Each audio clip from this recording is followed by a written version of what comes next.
You're listening to The Adventuring Party, talking about gaming the Irish way.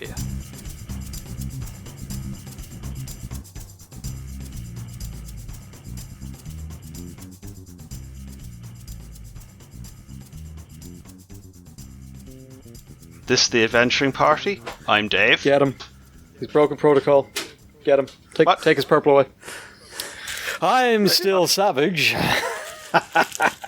And I'm a welcoming Warlord Scarr. And don't worry, Dave. little hazing there. It's a 3 strikes policy. You know, it takes 3 strikes to cut through the spine. So No, you're going to go back, listen to the last 50 episodes, and then write an essay on what you did wrong. Because that was the end. That was, I mean, I don't know how we go on after this, really. What can there be after this collapse, this tragedy, this apocalyptic opening? Well, Dave, what signs of the apocalypse are coming at us? Well, Dungeons and Dragons. Oh, And this isn't Edition Wars or what Wizards of the Coast are up to this week, but the implied setting of D&D looks an awful lot like a post-apocalypse, or at least a post-post-apocalypse. Because it's not a medieval setting, really, like by default. It's got a range of technologies and concepts from across the centuries, some of which would fit in our Middle Ages, others not so neatly. Yeah, I believe when you brought this up, you suggested the equipment list was full of glaring anachronisms. I presume, like the fact that there was full plate armor as a major element, yet none of the guns that full plate armor was made to defend against. That would be the first clue that something's weird happening. A little bit. Rapiers, the classic Dex fighter's weapon, that's a 16th century weapon. That takes all kinds of metallurgy to make a blade that thin and yet strong. Steel in general, not that widespread for a very long time, or particularly good quality. So I suppose to my eye, when I first looked at D&D number of years ago, it looked like an awful lot like, well, civilizations have collapsed, empires have fallen, and they've left their toys around.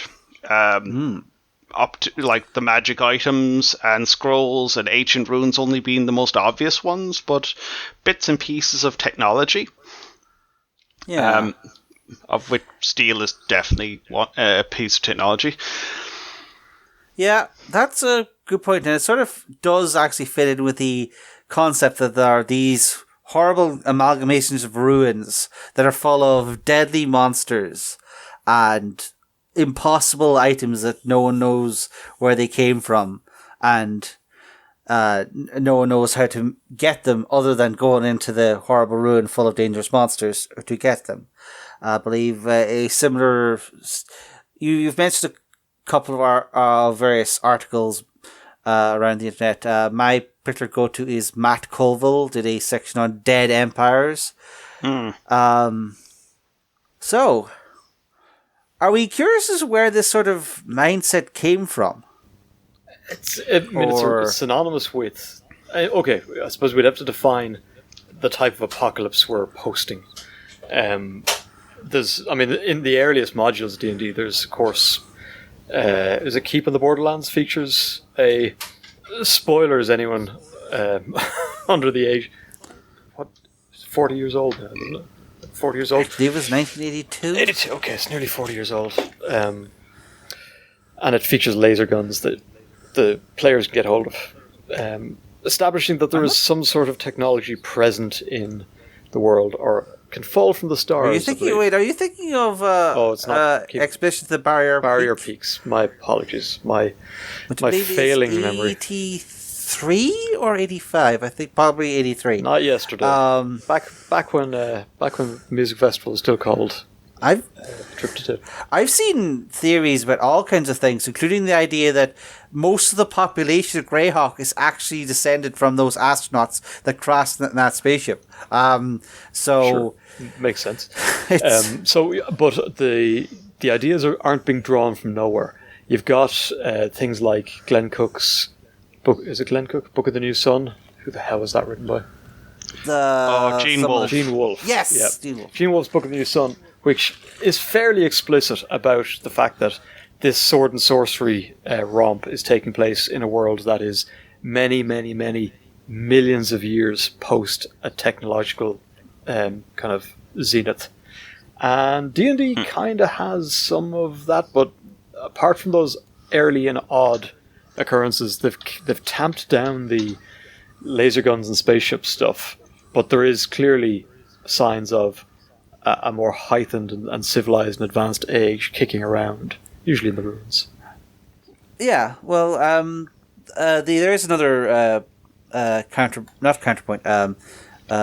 point of reference, I believe, like the Dying Earth, the Vancian books, where we also get our magic system, are also implied to be far, far in the future, where mankind basically created magic just through endless things, but now that the sun is dying, everything's breaking down, and it's just like 5 wizards with their 13 spells, and they're the last remnants of what was once godlike technology. So that also would have been influence on D&D. Another influence would be, I'm not going to say like racism, but I'm using the wrong word. The old way of looking at the Renaissance view of the Middle Ages has persisted, and it was actually sort of fashionable when we got to the Renaissance to view the entire Middle Ages first off as one block, so that your 14th century full plate and 800 AD scale mail were considered to be basically the same thing. Yeah, persists to this day, really. Yeah, well, particularly it persisted to the 1970s when Guy Gax picked up this idea, but that it was sort of because the Renaissance people were so in love with the Roman Empire and the idea that none of the other kingdoms that had been in the Middle Ages ever compared to the Roman Empire. Didn't amount to much. That therefore it was an apocalypse, like that the horrible disaster of the Roman Empire collapsing was then followed by these nearly 1,000 years of total wastage. Yeah. Now, again, I don't want to come back to the racism, but this was a whole bunch of Italians saying that the Romans were cool, and all that stuff that the Germans were doing in the Holy Roman Empire was a load of guff. Which is weird when you consider how little the Romans have left us, apart from a couple of lend words. Very little. What have the Romans ever done for us? Exactly. Yeah, I mean it's remarkable. But then everyone's got their hobby horses, and I guess yes, we've had to suffer through a certain Italian-centric view of about 1,000 years of history. But but where's the apocalypse? I mean, the apocalypse part of this is what kind of I latch onto, because while we can find the remnants, it's very rarely sort of detailed as to, well, what happened to bring them down. Yeah, I suppose you do have, in D&D specifically, I believe it's usually, well, then such and such arrived, such and such usually being mind flayers. I mean, there's a couple of different ones. Often it's hubris. A society of wizards get together. This would be like the Suel of Greyhawk or the Netherese of the Forgotten Realms. And they got together and they had mighty magics and they could do whatever they wanted. And inevitably they unleashed some greater horror upon themselves and it all burned down. And the next 1,000 or 10,000 years has been sort of people trying to get back up to that before being kicked down by some other horrible monstrosity. Very often you'll see sort of layers of this kind of thing where you have the great grand in the past super empire that, invented magic and got 12th level spells and all that stuff. And then they collapse, and then there'll be a couple of sort of in-betweeny kingdoms that got there, and then collapsed again into the kingdoms that you have in the current day of your setting. So it's a recurring trope in a lot of the settings, because it does, by having this process in your timeline, it's not just pages and pages of endless lore to waste your time reading. It's also a convenient excuse for all manner of dungeons. So you could have the low-level dungeons, which are the recent kingdoms, and the super duper 19th level immune to teleportation and wall walking dungeons, and those are the ancient empire. No one was ever able to crack their true secrets and such. Right, Decimus, you brought this one to the table. Lay out the cool. What can we pick out of the carcass here?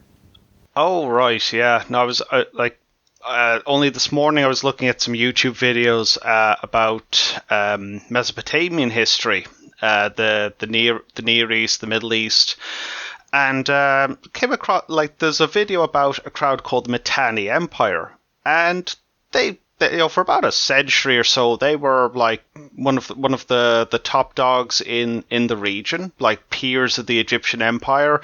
There was lots of diplomacy going between the two after a few wars to establish a border, and then they started collapsing through infighting. Family members decided they wanted the throne and were prepared to reduce their numbers to do so, and they eventually end up getting broken up between the Hittites and the Assyrians, and I believe it was the Assyrians who destroyed their capital so thoroughly that 3,000 years later, we're still not sure where the Mitanni capital was.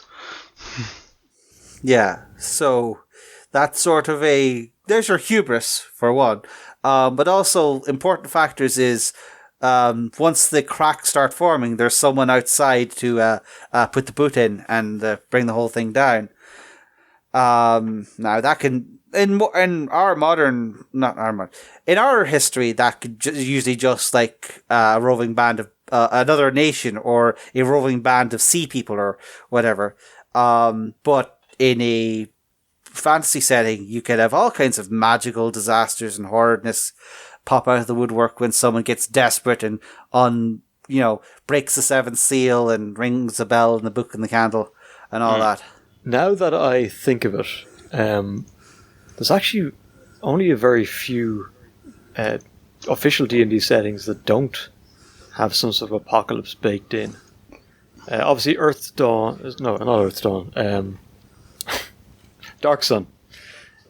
Dark Sun's kind of the obvious one you spring to, but Eberron starts with an apocalyptic event, which brings a war to an end. King goes bye-bye. Yeah, everything after that is sort of post-apocalypse, if you like. Faerun's had several. Particularly for the people who, crawled out of the horrible Mornland fog without getting mutated and said, well... There goes property values in the neighbourhood. But it is explicitly... it's a very recent apocalypse, but who knows? It could herald an even larger collapse. And then Faerun's had plenty of them. It's a layering of apocalypses. So... Yeah, it's like they've had... There are people who are alive thanks to potions and such that can remember at least 2 or 3 apocalypses. They came in thick and fast there for a while. Dragonlance had at least one reboot that was sort of the gods have upped and left us. And in a magic heavy setting, the gods upping and leaving you is pretty apocalyptic. It does reshape society and it turns the pyramid on its head. Planescape's probably apocalypse free if you don't look at the Blood Wars, which are sort of an ongoing rolling. So you don't want to be looking at the Blood War. Simmering apocalypse. Yeah. I'm trying to think, are there any I've missed? Greyhawk has, as I say, basically not America and not Ottomans nuking each other with the invoked devastation and the rain of colorless fire. And now those places are deserts. Pretty good names. Property values falling all around. Yeah. Don't be a homeowner in a box. Water prices are up, though. Water futures are great there. So how closely do you want to play to an apocalypse in sort of fantasy? Is it more interesting to go, as you say, sort of digging in the ruins of a long compressed empire? Or is there something you said for playing right in the heat death of the normal as everyone scrambles for some sort of safety or at least one more day? Well, I think it depends, as you say, on the heat that you want in your game. Like, if you want to just say a convenient excuse to have like all these untouched vaults of covered in curses and horrible monstrosities that crawled out of the vats, that's good for having your 500 years past necromancer empire that everyone is glad went, but took out all of the society with it. But if you want something a bit more intense, like say you want a game where the players are carving out their own section of the world. They're making this place is falling to pieces because the king is dead. It's every duke for himself. No one is stopping the bandits of the road. It is up to these 5 idiots with swords and wands to solve all our problems and make this place safe. And you're going to deal with the political intrigue. You're going to deal with the war boys coming over the horizon on their giant doom boars or whatever. Barely understood, badly maintained, and thirsty for whatever you've got.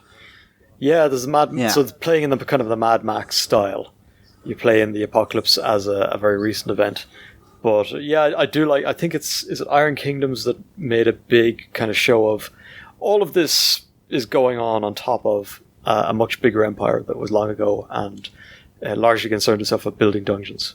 Actually, the dungeons aspect of this, if we consider the whole thing to have gone down 1,000 years ago, whatever, is where you can have a lot of fun. You get really interesting because unlike kind of vaulted barrel ceiling stonework and weird traps dungeons that we generally think of, this is an opportunity to use the architecture of a dead civilization as a sort of an interesting storytelling through environment. To say to yourself, this building that has been buried in a landslide or whatever may have had some use that you do not understand. In fact, poking around in here is just inherently by itself dangerous. You might activate something that has waited an awfully long time. So there's lots of fun to be had with that. I've just thought. Just thought of one. Earthdawn. Oh yeah. Very explicitly draws in post-apocalyptic themes of, well, there's the there's the various I think they're called vaults, like that the dwarves make, that other people can retreat into when magic levels get high and the horrors are showing up in the world. And Earthdawn is set after, well, the vault's open and people are out. And if I'm using the word vault inappropriately, I'm probably thinking of Fallout as well. I mean, it sounds like a good analogy. Yeah, there's some name for them. But yes, that setting at cyclical apocalypses, it is, of course, linked to Shadowrun. Which kind of has its own... It starts with an epoch ending kind of event. So... first of all, yeah, they're pretty good fun if they're not happening to you.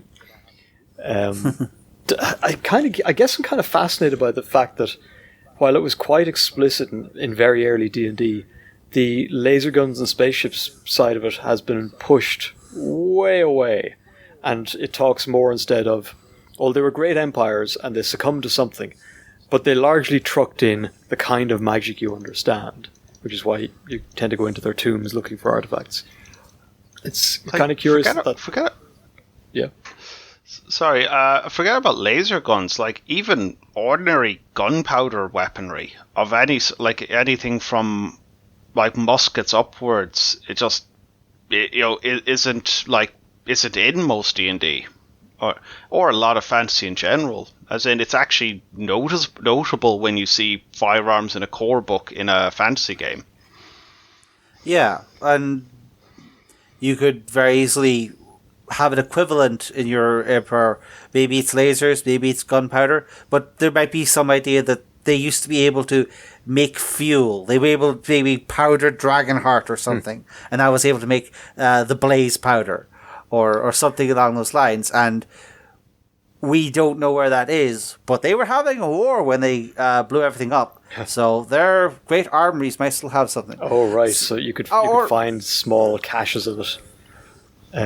Well, we have something in real history. If you ever look into Greek fire, which is well documented, except for how the hell you make it. We still have no idea how this stuff that was used to repel enemy fleets, so it was super effective. Was it? Who was meant to have invented it? Aristotle? Archimedes? Could have been Archimedes. But we've absolutely no idea what the formulation might have been or how they made it, given the technology level. But it appeared to do a number on wooden boats back in the day, and probably be quite useful now for certain things. But that's the interesting thing, is that you could frame, like, if you want to, like, maybe you want to just say, oh, these guys had the old magic, and when your wizard leveled up, he's relearning from the scraps he found in the dungeon. He's relearning these old spells. But you could just as easily go beyond what's in the book and say, no, what's in the PHB is what we've cobbled together ourselves. The wizards, the wizards of the Great Empire, what they could do. Yeah, the wizards of the Great Empire didn't have spell slots. They just told the wind what to do, and the wind obeyed because it knew what side its bread was buttered on. And like, you could very easily just say, no, what this empire had was beyond what's in the PHB. They may have had technology, may have had laser guns, they may have had direct phone lines to God.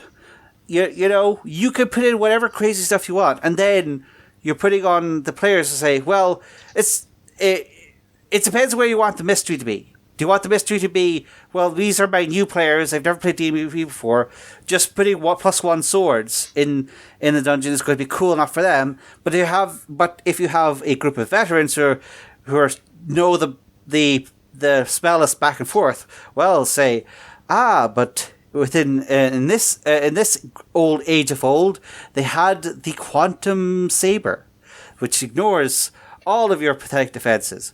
And so it's like, what? And do we have quantum shields to defend ourselves when the evil necromancer gets a quantum saber? Well, you better find out. It does raise the sort of the spectre, though, that if you detail cool stuff the ancients had, the players are going to want it, and you better be ready for when they get hold of it. You're deep into Krull territory.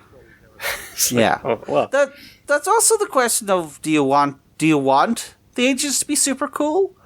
Particularly if they were an evil empire. Maybe you kind of want to say, nah, these guys were losers. They needed like gunpowder to get anything done. They just, they used robots and gunpowder, and they were assholes. We have figured out magic. We're better. We can save the world from the demons without any of their horrible techniques. I don't know. I guess it depends what kind of story you want to tell. And I mean, what stakes does this raise if you discover that gunpowder was a thing and was used extensively by the evil ancient empire? So, I mean, if it's just a sort of a curiosity in the history of the world, fine. But if you want to make the apocalypse and the people who lived before it and the reasons for their downfall center to your game, then it should probably, and this is hackneyed, but probably you're going to be revisiting some form of that apocalypse or trying to avert it. What brought them low? Who were the sea peoples? So that can be a lot of fun. The flexibility is one of the main features here. It's just like you can say, oh, what was the great blackness that destroyed the world every 3,333 years? Or you could just say, yeah, the Swell Empire were assholes and they got blown up by other assholes. It's fine. Let's just take their stuff and move on. You know, whatever floats your boat, really, as a group. Yeah. Well, Decimus, but how do you? If you do, if you do want them to be sort of the center of your campaign, then you could have sort of rediscovering their culture be this sort of extra puzzle. Maybe if you find the runes that say this is dangerous and this is holy land and this stuff, you could then notice these symbols in other dungeons, and this could be just as useful as having equipment as this stuff you learned in a dungeon three levels ago. Right, yeah, it kind of builds some texture into the world, generates a world-spanning mystery. Again, Iron Kingdoms, I think, sort of did focus on the idea that the five kingdoms were all basically offshoots from the Ostrogoth Empire, something like that. And learning this ancient language, its symbols, its ways, would help you out in the various dungeons you found around the place. Decimus, how do you want to put an apocalypse on the table, or post-apocalypse? What's your ideal? Well, I've done it already. Going back to when I started running D&D back in 3rd edition, I got an idea into my head of starting the players off in a duchy-sized region, very pleasant, very leafy, called the Heartwood, which wasn't all forest. There was like towns and things and fields and whatnot, and that had been sealed off from the rest of the world by, well, effectively a magical force field. And most of the rest of the world, as far as anyone could figure out, was wasteland. Some sort of horrendous magical apocalypse had scoured the earth, quite literally. And there was only these few other pockets of civilization or banditry, as it turned out. And yeah, so the players went and did things with that and uncovered the sealed evil in a can that had been left about the place. It took us 2 campaigns to get rid of those bastards. Sorry, I do remember the Heartwood campaign, as I was one of the victims therein, and it was interesting. Just wandering out of our peaceful little village of where we had a nice little map of where everything was, out into the blackness of the unknown, and just having to each little pocket of civilization was its own little story of how they survived for all these hundreds of years in these cooped up little pockets. And each one had their own little story, and then there was the ones where the bubble had burst, and I do recall desperately, basically besieging this castle full of undead. That was a hell of a thing. Can you give our listeners some clue as to what the big bad, the apocalypse instigator was in this setting? I think it was the end of it. It was one of the other PCs. The backstory of that was that there was a species of very powerful magic users who decided that having the gods be more powerful than them was offensive to them. So they started creating artifacts to help them kill the gods, and one of these artifacts was left on this world, and an evil adventuring party found it and tried to use it. Yeah, they were scattered all over, weren't they? Weren't they still immortal or something? Yeah, no. One of the side effects of that artifact was to make them immortal, so that they could keep doing the work of the that deicidal species. And the gods kind of scoured the world to try and stop them from Was the Orc King one of those? Because I remember having an epic fight. Yeah, he was. He took quite a batter, I recall. I think he killed 2 PCs as we were desperately trying to go back. We had to rush back to our first for our original homeland to defend against this endless horde, and I think he just tore 2 of the PCs apart. That was quite late in the game, and he was he had gotten his powers back. There was there was a whole thing about them losing some of their power, even though they survived. Yes, we're so. Did the players avert another apocalypse then? They did. The very evil people did not, in fact, survive the end of that campaign. Good. It does remind me. Just snippets of that remind me of Roadside Picnic, very famous Russian novel. It's a sci-fi, but in this, it's not quite a post-apocalypse, but it is certainly a post-singularity or post-event, where it isn't an evil empire. It's nothing to do with humanity, as it were, or the demi-humans. It is instead a visitation by an alien race, a profoundly unknowable alien race, who simply leave some stuff behind, as if the remnants of a roadside picnic, for whence the novel gets its name.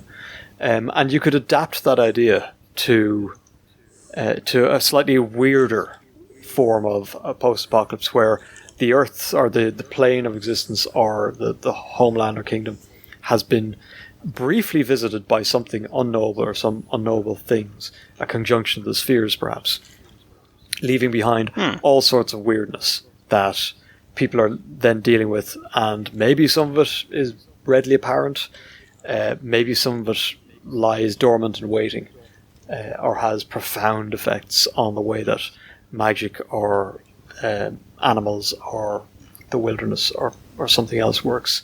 So all of which can lead to sort of a kind of a post-apocalyptic feel in your game as people try and put the world back together or contain the contagion. I am Sauron. I come in peace. I bring you these rings as a gift. Yeah. I mean, the machinations of a dark god sort of shaped the entire history of Tolkien's Middle-earth, and most evident in the baubles that he strew around with no good intent. Yeah, and then some random adventurer found one, and it ended up going badly for him. Exactly, and the genesis of the whole campaign. Right. So, anything else to say about apocalypses? What can we take from? Because I think techno-apocalypses are sort of the de facto. But I think we've talked about a few different other ways we can go. Do any others occur? And you could have, as I say, big magic spell, make world go boom. You could have some kind of invasion from beyond, where like demons or something come in, break everything, and are just barely repelled, leaving everything in ruins. Or you could have natural disasters, the mountains are raised out of the sea, and nations get tumbled into the center of the earth. Or, as we hinted at earlier, we could just have a whole bunch of gods get killed, and that's the sort of rearranging of the mythical building blocks of reality just sort of messes things up anyway. You go 10 years without the magic to make your immortal god king immortal. Well, there's problems there. Yeah. My favourite one, though, would be sort of a situation where something went so badly wrong that the rules have changed. D&D used to do this with edition changes, actually. Yeah, pretty much. Where there were, and most infamously, there was several second ed adventures, which were literally Vecna shows up and just starts smacking all the gods of Ravenloft and Planescape around, trying to change the multiverse, and even if you beat him by a very convoluted method, you're still everything. It's 3rd edition now anyway. 2nd edition is over. Vecna killed it. It's 3rd edition now. By the books. Yeah. Well, it is a convenient way of tying the subtle changes to a game system, to kind of, and also usually moving the timeline on far enough to get clear of any sort of quandaries the last set of writers left you. So, I think Slay Industries kind of has a similar. Slay Industries is a sort of a rolling post-apocalypse, but has done similar things in its edition changes, that there's always this subtle shift in the timeline, usually accompanied by some upset, and in a quintessentially Slay Industries ways, it's usually some change to management's perspective or the direction of Slay Industries itself, the ruling company of that universe, which is sometimes internal sort of politics or internal sort of sets of circumstances can bring about something like an apocalypse. You mentioned the Egyptians earlier. The Egyptians went through a lot of turmoil when they were an empire, when they moved their capital, I believe, on the behest of one of their pharaohs. And that created, and of course, a civil war. Well, maybe there wasn't a civil war in this case, but it's certainly, no one was in favour of changing the status quo. You could play with things like that in your games to bring about a sort of a localised apocalypse. The French Revolution, or in fact the emergence of Germany as a country, also look quasi-apocalyptic from the local. I mean, we think of them as sort of very friendly and fluffy events that amuse us now. Vive la France, guillotines for all. But at the time, I mean, the French Revolution to its contemporaries looked like complete madness, especially if you're looking from the outside in. The English were just completely aghast at this. Scarlet Pimpernel is in many ways a post-apocalyptic hero trying to save the remnants of the old regime. The emergence of Germany as a country, complete nightmare for the rest of Europe, who went from kind of sort of ignoring a bunch of small Germanic quasi-states to all of a sudden overnight having to deal with a political juggernaut that, well, obviously went on to shape most of history in the 19th and 20th centuries in Europe. So a bunch of small nothing kingdoms in your fantasy game all of a sudden coming together under one ruler is serious cause of concern. I suppose I'm straying a little bit away from the idea of pure apocalypse. It does sort of portray the idea that when we say apocalypses, people naturally think, oh, the entire world exploded. It doesn't require that much to get the feeling of an apocalypse in a small setting. If you're not planning for your players to go more than a couple 100 miles, a particularly nasty war will seem post-apocalyptic. Just the act of making it hard for people to bring in the harvest, have a famine, have a plague. We did an episode on plagues. It's not that hard to make a localized apocalypse that you can deploy as well.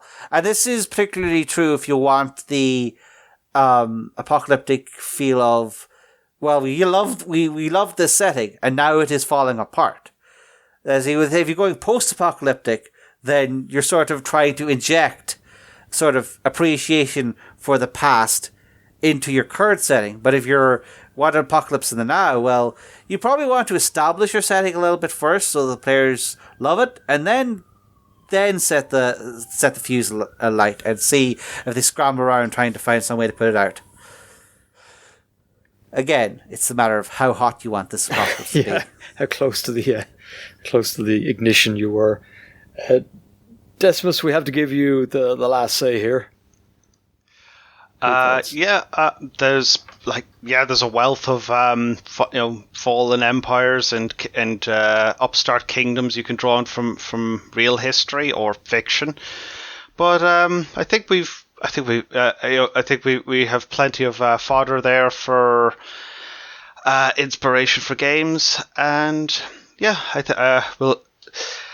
I'm Dave, and this party is over.